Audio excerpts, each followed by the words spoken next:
Welcome back to Stuff About Money with Xavier Angel and Erik Garcia, your certified financial planners. Hmm. You're certified financial. Yes, absolutely. So, Erik, dude, let me start Xavier. this off with a Dude, little something. Xavier, dude, start us off, my man. Start us off, I dude. was reflecting this morning, and I was thinking about some. Reflecting. I was reflecting this morning. This morning, I had it was a longer commute time than normal. I think it took me about 55 minutes to get here. Did you I come was coming. straight here?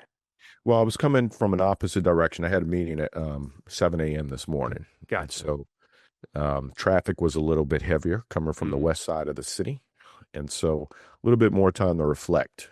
And gotcha. so I started thinking about some of the habits I had earlier on when I was, in college and then within the first year and a half of working and What making money. prompted? I'm curious to know before you get into your what you were reflecting on, because whenever you have windshield time, you always have these deep reflections. I'm curious to Mhm. know what led you to reflect. It was actual conversations with that I had with clients over the last couple days, and the clients were talking about how, or this one particular client was talking about how she's got this budgeting strategy and she knows she needs to start saving more money, but Hmm. she's not happy in doing it because she's not able to go to Home Goods. She's she said, look, I love going to Home Goods. I love shopping. I got to get things there. It makes me feel good. Home Good has good deals, They and you do. never know what you're going to find there. Right. It's always something different, and it's always something different at different locations. And so, she was talking about how she's not happy because she can't go in there and she can't do the shopping, and shopping makes her happy. Hmm. And so, thinking about that, it made me come back and start thinking about where I was at a certain point in my life. And so when I was in college, for those that don't know, I got my undergrad was in physics. And so I'd walk out of a physics exam or a math exam, and the first thing that I would do was walk down the street to the local record store.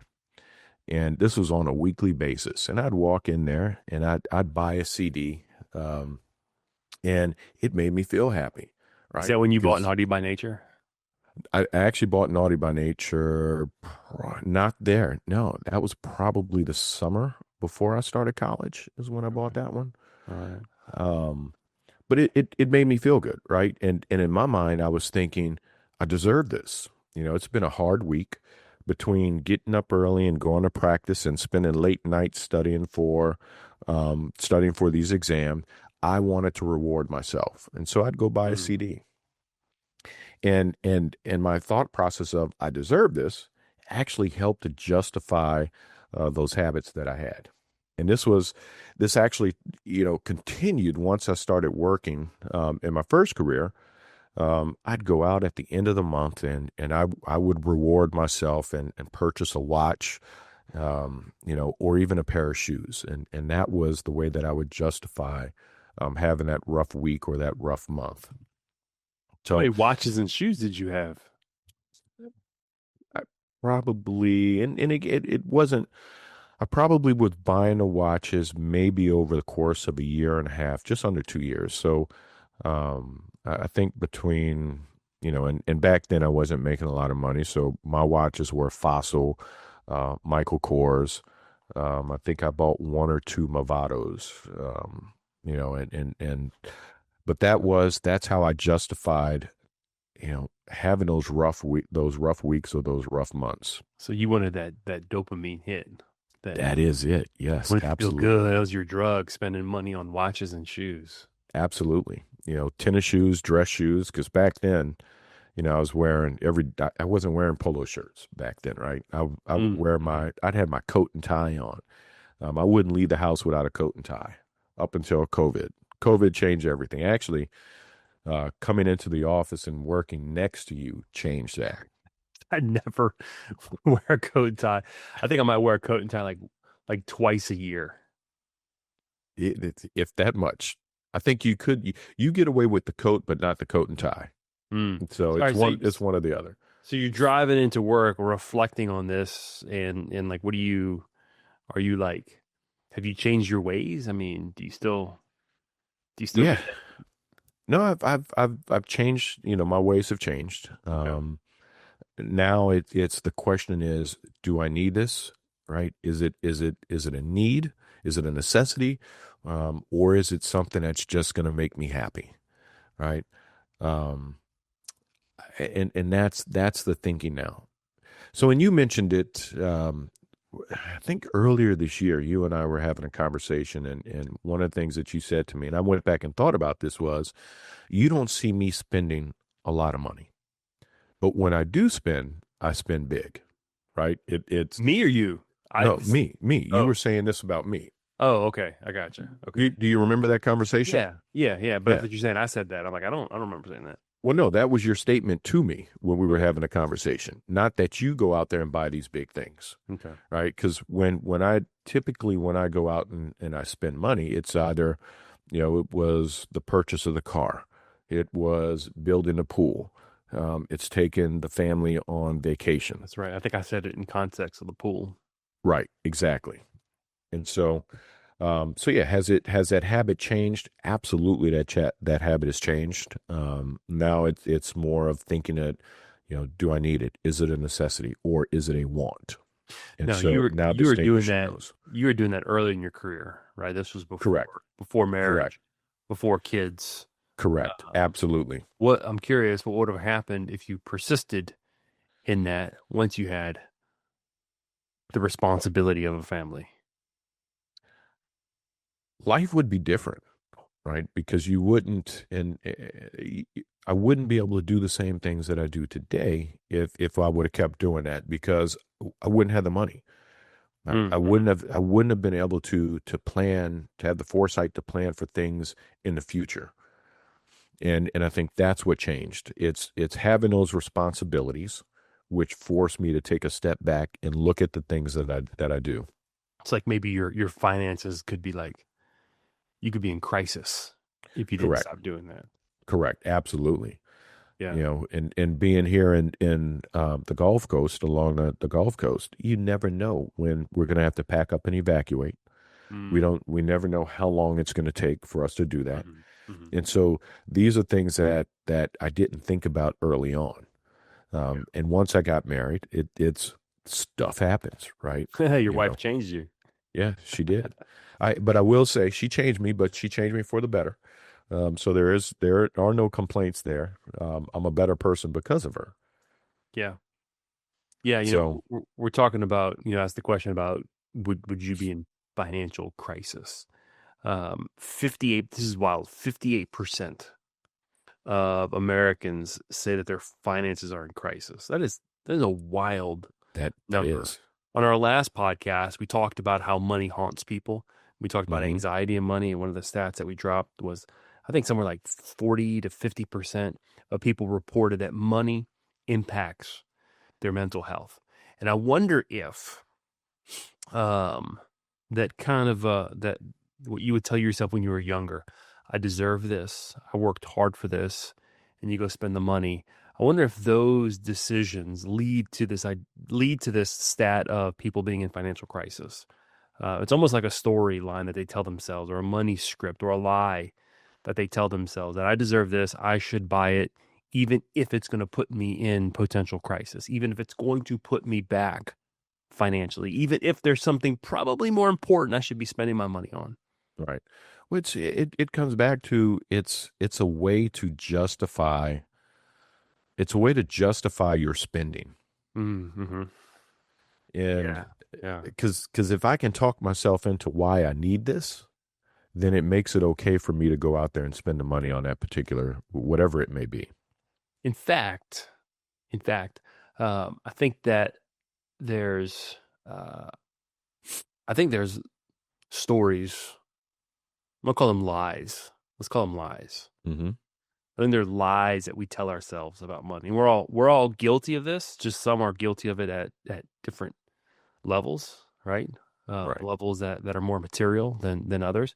But I think there's three lies that we tell ourselves when it comes to money that puts us potentially in crisis, or puts us in a position where we don't feel good about our finances when we reflect back. You're reflecting back and you feel good about where you've come with your finances, right?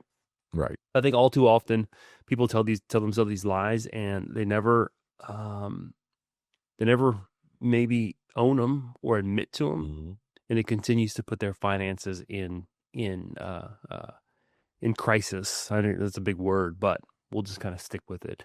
And one of those lies is I deserve this, right? Right. Another one of those lies is I'll save more when I make more money. Mm-hmm. And I would say a third big lie that we kind of tell ourselves, and this is less to do on the spending side, but I think it impacts our net worth over time, is I can beat the stock market. Right. I can time the stock market. So let's talk about each of those. Let's talk about each of those lies in a little bit more depth. Number one, I'll save more when I make more.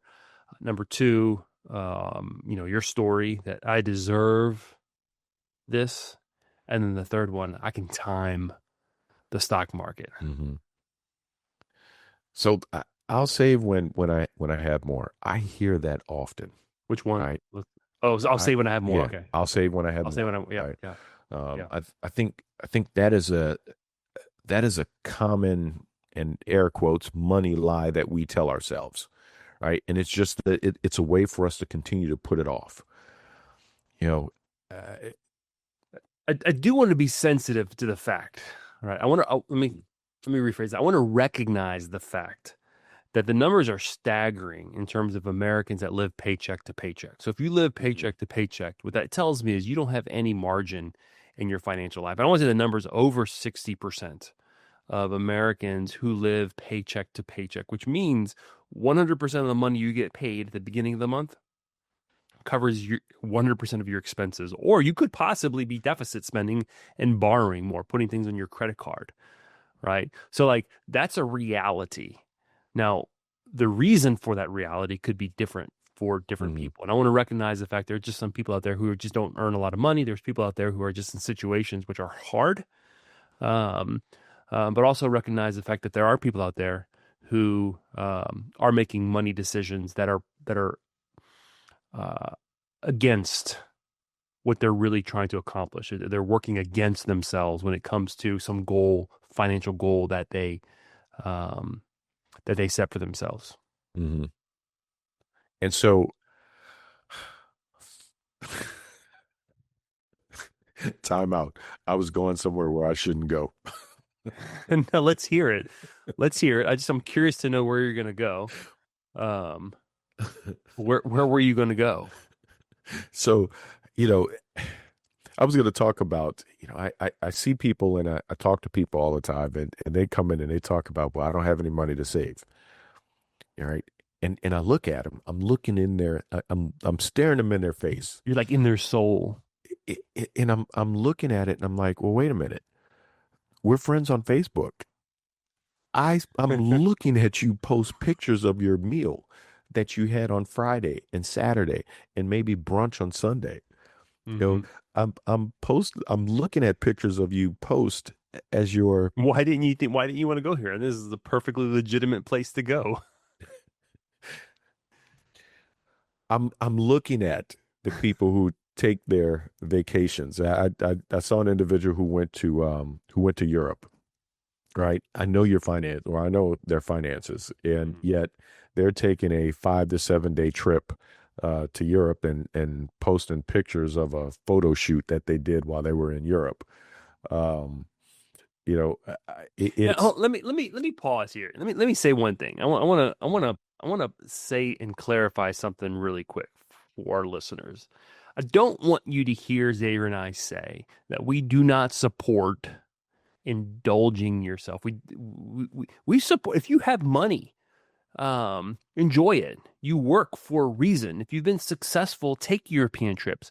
Buy yourself a watch. Buy yourself the expensive meal. We're not against that at all. What we advocate for is making sure that you are using your money for the things that you tell us is most important to you. So when our clients say it's really important that my kid goes to college because no one in my family has gone to college. Or when someone says it's really important for me to save for retirement because I don't want to work till I'm 75. And then we put together a plan and you tell us, well, you don't have the money to save. And we're going to push back and we're going to challenge you and say, hey, I thought this was important to you. You're telling me that you're going to save when you make more. When are you going to start making more? Right? Mm-hmm. It's almost like saying, let's change the context. Yeah. It's I'm going to start working out, I don't know, when I have more time. You're never going to start working out. Yeah, you've got to make time. You've got to start. You've got to start somewhere. Even if it's a little bit, right? Saving is like it's a muscle. And the more you use it, the stronger it gets. The more you save, the easier it gets to save. Mm-hmm. And I think people just need to start. And here's something that's interesting. Start and let me jump in real quick, Eric. And go ahead. Not only start, but I think when you're saving, you have to purpose those accounts. Because if your thing is traveling, I know you're speaking my language now. Oh, am I? Well, hey, we've been spending too much time together. So, if you know that there's something that is out there that you want to do, whether it's travel, whether it's prepare for education for children, whether it's high school, college, what have you, let's purpose those accounts. Yeah, it's if you purpose it and you start, you get into the habit of doing it on a regular basis. Well, then rather than putting it on credit, right? Rather than putting your trip on credit and paying it off over 12 months, you're prepaying it. You're not going into debt for that expenditure. But let's talk about the point of this is not just necessarily to save to spend, right? I'm going to save money to go on a trip this year. That's important. But I'm going to save not to spend so that I have financial margin. So that if an emergency happens, I can cover it without going into debt. That when the time comes and I'm ready to walk away from my work, I've saved enough to be able to support myself in retirement. Mm-hmm. Right. So that is what we're talking about. And you've got to start somewhere. The longer you wait, the harder it is. Right. Absolutely. I was talking to, on the health side, I was talking to someone the other day, and one of their goals this year was to get healthier. And what we're in 10 months into the year, starting the 11th month, and they haven't reached that goal. And I said, how important is it for you to get healthier? Like, it's really important. And I said, well, how much money have you spent towards that goal? What do you mean? I said, go hire yourself a personal trainer. You can afford $200, $300 a month. That's not gonna hurt. That's not gonna put you out. You said that this is important. Go spend the money towards it. So if saving is important to you, you have to start. If retirement savings is important to you, you start small, automate it. If you're in a 401k plan, at least take advantage of the match. And then every year increase it by 1% or 2%. Or when you get that pay raise, the first thing you should do is increase your savings. Here's what's interesting. If you save at the beginning of your paycheck, meaning let's just say you get paid once a month to make this easy. All right, let's say you get paid on the 15th every month, okay? You should save on the 16th at the beginning of the paycheck. Save first, and then you can only spend what's left. Right? If you wait to save at the end of the paycheck, you'll never have anything at the end of the paycheck. If you try to save on the 14th of every month, you're going to be out of money. Right. So this is a little hack there, and automate that. Right? Your great thing about 401k is it's automated. You don't even see it. You don't even feel it. Right? So if you have another savings account, maybe an emergency fund, create an automatic transfer on the 16th of every month if you get paid on the 15th. $100, $200 from your checking account to a savings account. Save it to another bank if you have to, right? Out of sight, out of mind. If you're in the habit of just spending what you see in your account, hold it somewhere else. All right, so that's lie number one. I'll save when I make more. All right, take us into lie number two. Well, this is your story. I deserve this purchase. I work hard. I just took a physics exam, and I am worn out. I went into, I was a management major at Tulane's business school for a couple reasons. One is my brother was a mechanical engineer at Tulane, and I remember watching him study, and I'm like, there's no way I'm taking differential equations. There's no way. If I did, I probably would have 16 watches like you. You look, I did buying those watches, those shoes, um, especially those CDs during those college years where I wasn't Yeah. making a lot of money. You know, when stuff happens, you don't have any flexibility to do things that you ultimately want to do. So, Yeah. when I look back on it, it wasn't necessarily the smartest thing that I could have done back then. Well, we've all heard it. It's retail therapy, right? I'm feeling sad, so I'm going to go spend money on something. I'm going to go scroll through Amazon and find something that I like, right? Because you get that hit of dopamine, right? That's what we love, right? That's why Right. we like eating sugar or we drink alcohol because that the instant hit of dopamine and we feel good, and then we're left, especially if you swipe your credit card, you're left 30 days later with that expense without the money to pay for Right. it. Right. Or you just tell yourself you'll pay for it over 6 months. Well, let me tell you something. If you carry a balance on a credit card, um, you're probably paying anywhere from 20 to 30% a year in interest on that balance. So if you carry a perpetual $2,000 balance on a credit card, what's that? $600 a 600. year just in interest, if that's a perpetual balance.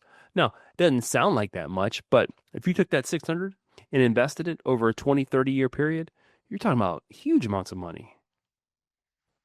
And also think about it. That's just over a course of 12 months. What happens if you don't get it paid off in 12 months? Well, now you're rolling into another 600 if Yeah. you don't get it paid off. Well, So, that's what I'm talking about. Yeah. right. In the same way investments compound over time, right? Your money doubles every 10 years if you earn 7.2% on it. Uh, Debt compounds over time as well with that interest rate. So carrying debt, buying something that you feel like you deserve when you don't have the money for it is expensive and is Yeah. burdensome. Now, again, we're not saying don't spend money. We're not saying that at all. I mean, we opened up with you putting in a pool this year, right? Right. It cost you money, but it was It it important. it, it It was. was in alignment with what's important for you and your family, and it was a good use of your money. And a strategy was laid out. You and I, we went over the pros and cons of it often. I think I went back and forth with you on it for several weeks, maybe 3 4 weeks. I went, we looked at it before I even brought it to the table and ran it by Maureen. Right. So it wasn't something that I did at the whim. I it was planned out. It was an impulse. Right. Yeah. Here's a crazy stat. 71% of Americans impulse shop. An average impulse purchase is $150 a month.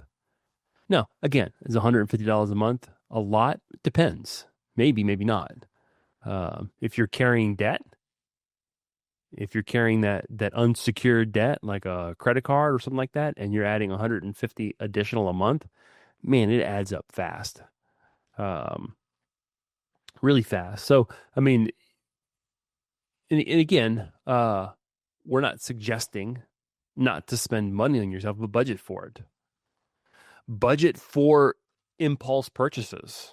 Now that sounds kind of crazy. It's no longer really impulsive, but hey, in my budget, I can spend $150, $200, $300, $1,000, whatever relative to your income. I can spend X amount without really, having to stop and think about it. And it comes back to having a plan. Create that strategy. Yeah. Sit back, take a look at what your finances are, and know what's important to you, and then make those decisions. Or you can even you implement some type of like, I don't know, for lack of a better term, a cooling off period, right? Where, I really want to buy a new pair of Jordans, right? But it's like, man, like Mm. my wife also wants to take a trip and I also have to pay tuition. Man, but I could easily walk into the mall right now and drop $200 on a pair of Jordans if I wanted to. Um, but I don't. I'm gonna go home and I'm gonna think about it. And then I'm like, okay, I'm glad I didn't buy it. And the next time I'm in the mall, you know, we're in the mall the other day, and my wife was in one store. I'm like, I'm gonna go to Foot Locker, and they had some really nice Air Force Ones. I said, oh, I could use those. I'm like, do I really need them? I got two other pairs of Air Force Ones that are perfectly fine right now. And I was like, I could buy this right now. And I'm like, you know what? I'm not gonna impulse buy it. If I still want it later, I'll buy it later. But kind So of did you creating go that back the discipline. following day? I didn't go back the following day. I didn't go back the following day. I got tuition to pay, man. College is expensive. My daughter sends me an email or a text last night. She goes, I thought tuition was X, but why is the fee bill saying like X plus, a few thousand more? And I'm like, that's all the extras that they hit you with that they don't tell you about that just add up. So yeah, that's where I'm at right now. I guess I'm being intentional about paying for things that are, I guess we've deemed important. Educating my kid, I Mhm. guess, is one of those important things. Again, I'll buy things. This summer, I mean, our running joke here is one of the things I wanted to do this summer was get better at golf, right? And golf isn't a cheap game. And I sat back and said, do I want to spend the money to play this sport, to get better at this sport? And I sat back and said, you know what? I work hard. Um, I enjoy playing, even though I'm terrible. I want to get better. Um, do I quote unquote, I deserved, I budgeted for it and I made it happen. Right. So like, I'm not suggesting, again, I want to say this, I want to be perfectly clear that we're not suggesting, live a monkish life and never spend any money, but just do it prudently. So now I know when I can't find you or you're not answering your call. Now I know where you are, right? You're out on a golf course. Maybe, maybe. I wish. I wish. No, but leisure is important to me. It is, and it should be Um, because it's a way to come down. yeah, and I will say this, and especially for our business owner clients listening to this, or for our business owner listeners, is if you own a business, one of the things that you're responsible for that I don't think enough people realize this is we make a lot of decisions. There's an emotional burden of operating a business when you're responsible for money, you're responsible for staff, you're responsible for clients. And we make a lot of decisions, and decisions might not take a lot of physical time, like, right? But there's a lot of mental energy. And maybe there's physical time. It's running in the background, right? You're constantly Hmm. thinking, making these decisions. So there is a sense of, man, like I deserve a break. I deserve time off. So yeah, for me, going to play golf it's like going to the gym for someone else. It's a way for me to decompress. So yeah, so we are saying, yeah, maybe you do deserve something, but just make sure when you do it, you're doing it prudently and Intentionally. wisely, intentionally. That's Right. right. Right. Budget your impulse buying. Budget when you think you deserve money, or create a goal. Like, here's my financial goal. When I hit it, I'm going to go blow money on a vacation. Mm. Right? It's a reward. All right. All right. Let's take us in the money lie 3. I can time the Money. market. I can time the market, man. I can time the market. I know when it's going to go up, and I know when it's going to go It's down. crazy how often All the time. I hear this all the time. I actually got I actually had a client yesterday, and it was or a conversation yesterday, and it was, thank you for talking me out of trying to time the markets. Mm-hmm. He was talking about gold. He wanted to Mm. buy gold. So Gold's been up. Gold's been up a lot this year. it was down yesterday. Yeah, but it's been up a lot this year. Yeah. I Well, it has buying now, you got to ask yourself, well, it's kind of run. Are you right. are you buying in high? You buying at the top? You buying in when it's expensive? The time to buy in would have been, 12 months Right. ago. Um, Right. but Yep. So, but that is something that we hear often. yeah, and here's the reality. If you make 10 stock decisions, you're going to get one or two or three right, maybe. You might buy at the right time. But the challenge is, how do you consistently make those decisions to buy at the right time and sell at the right time, right? When you're timing the market, there's two decisions. You have to be right twice. You have to be right going in, you have to be right going out. So there's two decisions that need to be made. This is wild. This is a Dalbar study. Do you know how much the average investor underperforms the S&P 500 annually? Underperforms. If I had to guess, That's so underperforms the market.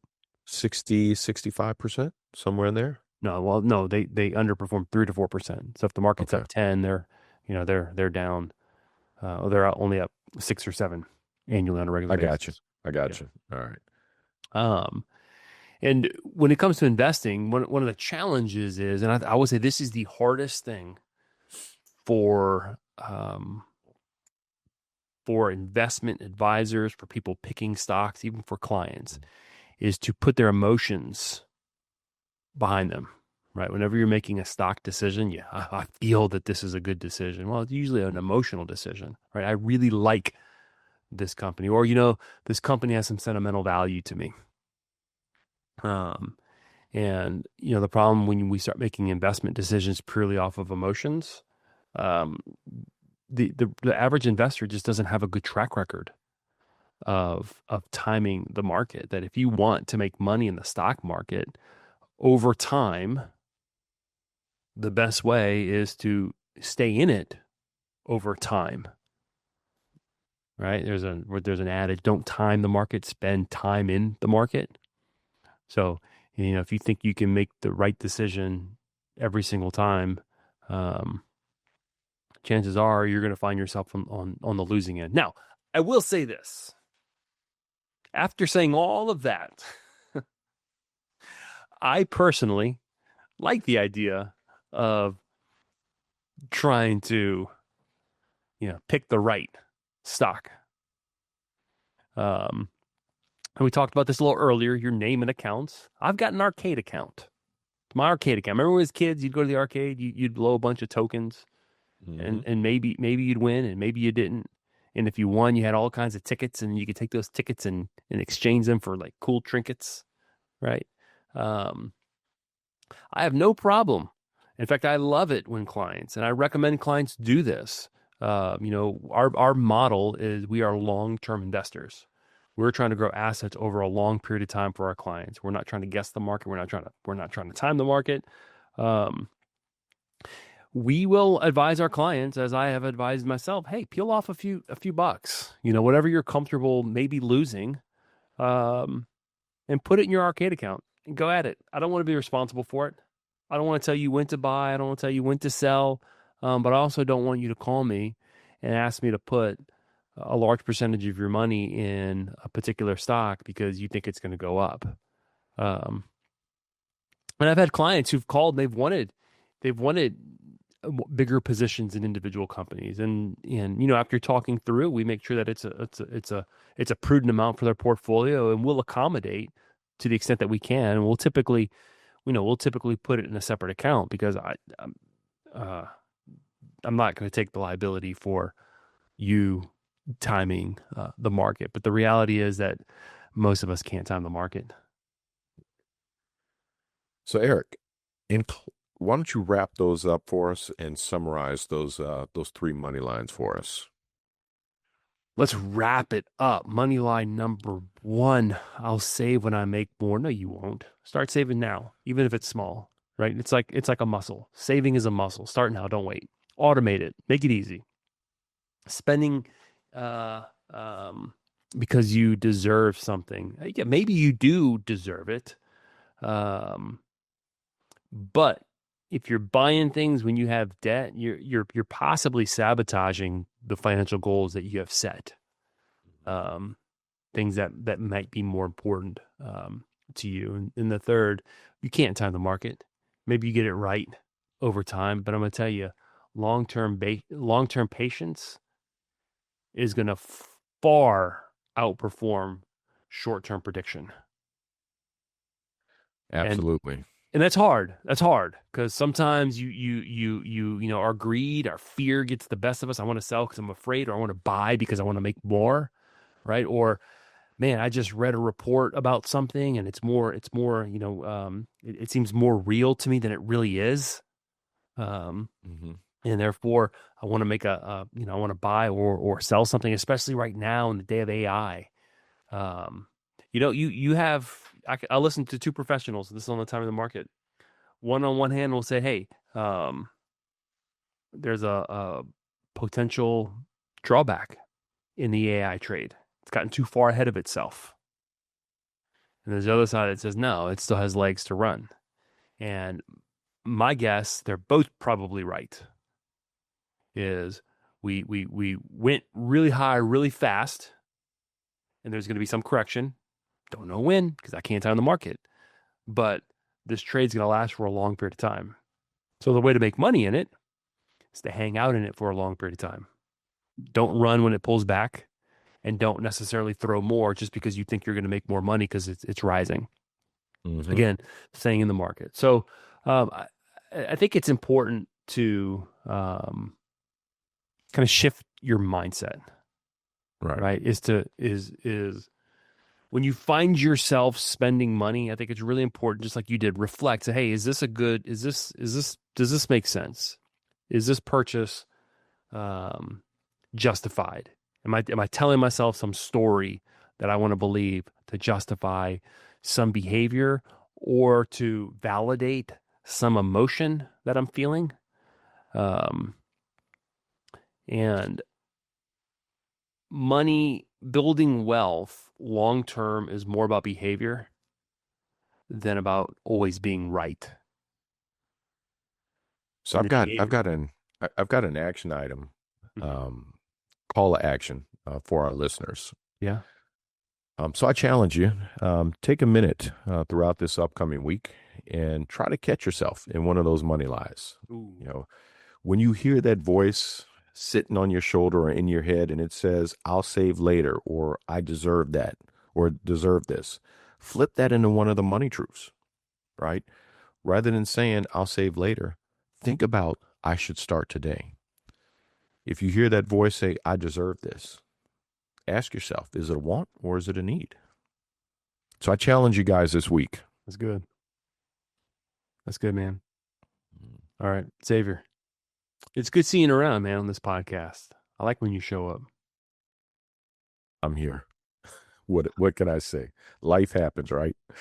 All right, y'all go out there, plan wisely, live confidently.